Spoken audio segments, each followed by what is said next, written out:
আবারও সরকারি প্রকল্পে দুর্নীতির অভিযোগ ঘিরে উত্তাল রাজনৈতিক মহল।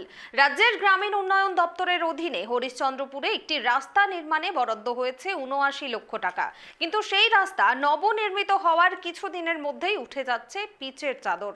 সেই চিত্র ইতিমধ্যেই সামাজিক মাধ্যমে ভাইরাল হয়েছে, আর তা ঘিরেই শুরু হয়েছে রাজনৈতিক চর্চা। আবারও সরকারি প্রকল্পে দুর্নীতির অভিযোগ ঘিরে উত্তাল রাজ্য রাজনীতি। রাজ্যের গ্রামীণ উন্নয়ন দপ্তরের অধীনে হরিশ্চন্দ্রপুরের একটি রাস্তা নির্মাণে বরাদ্দ হয়েছে ৭৯ লক্ষ টাকা। স্থানীয়দের অভিযোগ, এই রাস্তা নির্মাণে চরম দুর্নীতি হয়েছে।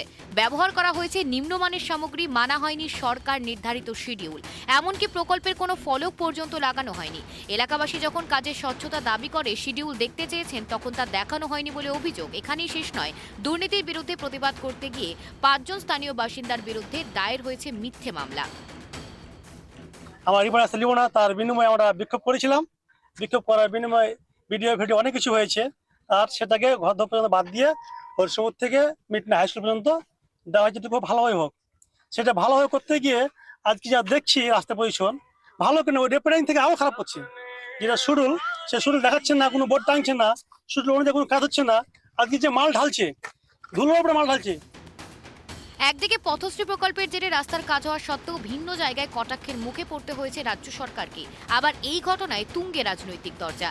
বিজেপি এই ইস্যুতে কটাক্ষ করে বলেছেন, তৃণমূল নেতারা রাস্তা নির্মাণে কাটমানি নিচ্ছে, আর তার ফলেই এত নিম্নমানের কাজ। তৃণমূল যদিও ওই সমস্ত অভিযোগকে সম্পূর্ণ অস্বীকার করেছেন। তাদের বক্তব্য, বিজেপি উদ্দেশ্যপ্রণোদিতভাবে এই ঘটনাকে রাজনৈতিক রং দিচ্ছে।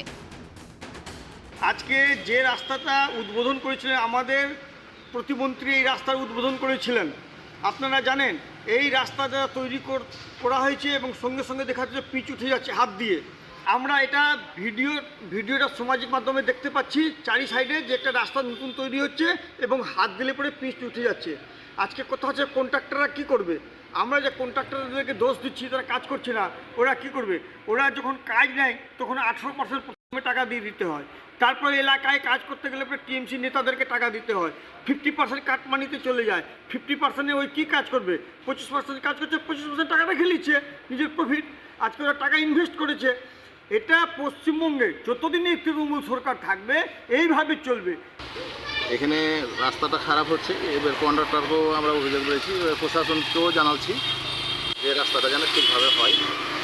এই ব্যাপারে আমরাও চাইছি যে রাস্তাটা আমাদের এলাকার পঞ্চায়েতের এলাকারই রাস্তা ভালো হয়, এটা আমরা আশা করি।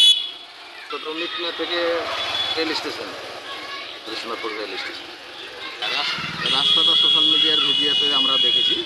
এটা আমরা প্রশাসনকে জানাবো যে না, রাস্তাটা ভালো হয়, ভালোভাবে কাজগুলো যেন হয়। এটাতে আমরা কিছু বলতে পারবো না, কোন নেতা খেয়েছে বা খেয়েছে না, এটা আমাদের জানা নেই, আর আমরা তার উপরে দোষ চাপিয়ে দিতে পারছি না। কিন্তু আমরা চাইছি যে রাস্তাটা যেন ভালো হয় হোক। কেউ যদি এর পিছনে যে দুর্নীতি হয়, তাহলে প্রশাসন আছে, প্রশাসন দেখবে, এটা আমাদের কিছু করার নেই। কিন্তু এখনো পর্যন্ত মন্ত্রী তথা হরিশ্চন্দ্রপুর বিধানসভার বিধায়ক তাজমুল হোসেন এ বিষয়ে কোনো প্রতিক্রিয়া দেননি। এই পরিস্থিতিতে এলাকাবাসীরা স্পষ্টভাবে দাবি তুলেছেন, ঠিকভাবে রাস্তা নির্মাণ করতে হবে, দোষীদের শাস্তি দিতে হবে এবং প্রকল্পে দুর্নীতি নিয়ে সুষ্ঠু তদন্ত করতে হবে। সরকারি প্রকল্পে এমন দুর্নীতির অভিযোগ নতুন নয়, কিন্তু যখন জনগণের টাকায় রাস্তা তৈরি করেও সাধারণ মানুষের যাতায়াতের সমস্যা থেকেই যায়, তখন প্রশ্ন ওঠে, এই উন্নয়নের আসল উদ্দেশ্য কোথায়? উন্নয়নের নামে যদি দুর্নীতিই চলে, তবে গণতন্ত্রের ভিত্তি বা কতটা মজবুত থাকবে?